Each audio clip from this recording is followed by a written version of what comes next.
নেপাল থেকে আরও ২০ মেগাওয়াট বিদ্যুৎ পাওয়ার কথা ছিল বাংলাদেশের। তবে ভারতের অনুমোদনের অভাবে সেই আশা এখন ঝুলে আছে অনিশ্চয়তার দোলাচলে। বাড়তি এই বিদ্যুৎ রপ্তানি নিয়ে নেপাল ভারতকে আবারও বসতে হবে আলোচনায়। তবে তা কবে হবে সেটি এখনও ঠিক হয়নি। সংকট থেকে উত্তরণে তাই ভারতের সাথে জোর কূটনৈতিক আলোচনার বিকল্প দেখছেন না বিশেষজ্ঞরা। আমি ভরসা রাখি হিরন স্মার্ট ওয়াটার পিউরিফায়ারে।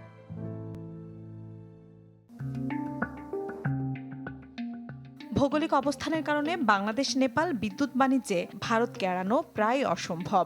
ট্রানজিট হিসেবে কাজ করায় দুই দেশের বিদ্যুৎ আদান প্রদানে একরকম অঘোষিত নিয়ন্ত্রক প্রতিবেশী দেশটি। এমন বাস্তবতায় নতুন করে অস্বস্তির জন্ম দিয়েছে নেপাল থেকে দেশে বাড়তি ২০ মেগাওয়াট বিদ্যুৎ রপ্তানি স্থগিতের খবর।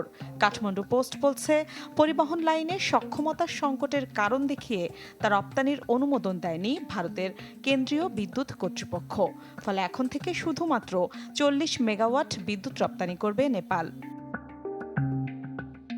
ভারতের এমন অবস্থানের পেছনে সরাসরি রাজনৈতিক কারণ না দেখলেও এমন সংকটের আঁচ আগেই ছিল বলছেন বিশেষজ্ঞরা।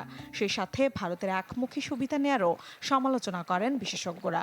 যেখানে ভিসা রেস্ট্রিক্টেড, সেখানে সেই দেশের বিদ্যুৎ আনার জন্য কোনো রেস্ট্রিকশন ফেস করবো না আমরা, এটা তো ভাবা যায় না। আমরা তাদের ব্যবসা বাণিজ্যের জন্য ট্রানজিট দিচ্ছি, আমরা বিদ্যুতের আনার জন্য ট্রানজিট পাবো না।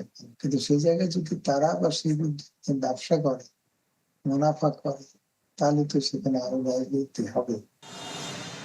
সংকট নিরসনে তাই জোর কূটনৈতিক পদক্ষেপের বিকল্প দেখছেন না জ্বালানি বিশেষজ্ঞরা। পাশাপাশি সীমান্ত বাণিজ্যের ভবিষ্যৎ সুযোগগুলো সামনে এনে আলোচনা চালিয়ে যাওয়ারও তাগিদ তাদের। এই ক্রস বর্ডার নিয়ে কিন্তু বিবিআইএন, যেটা বাংলাদেশ, ভুটান, ইন্ডিয়া, নেপাল, এই জিনিসগুলো কিন্তু অনেক বছর যাবতই চলছে। কাজেই এটাকে আবার সামনে নিয়ে আসা এবং নতুন করে সম্পর্কটাকে আবার নেক্সট লেভেলে নিয়ে যাওয়ার জন্য নতুন স্টেপগুলো নিতে হবে আর কি। নেপাল প্রথমবারের মতো ২০২৪ সালের ১৫ নভেম্বর ১২ ঘণ্টার জন্য বাংলাদেশে বিদ্যুৎ রপ্তানি করেছিল। গেল বছরের ২৭ নভেম্বর ঢাকায় অনুষ্ঠিত নেপাল ভারত জয়েন্ট স্টিয়ারিং কমিটির বৈঠকে বাংলাদেশে আরও ২০ মেগাওয়াট বিদ্যুৎ রপ্তানি বাড়ানোর বিষয়ে নীতিগত সম্মতি হয়।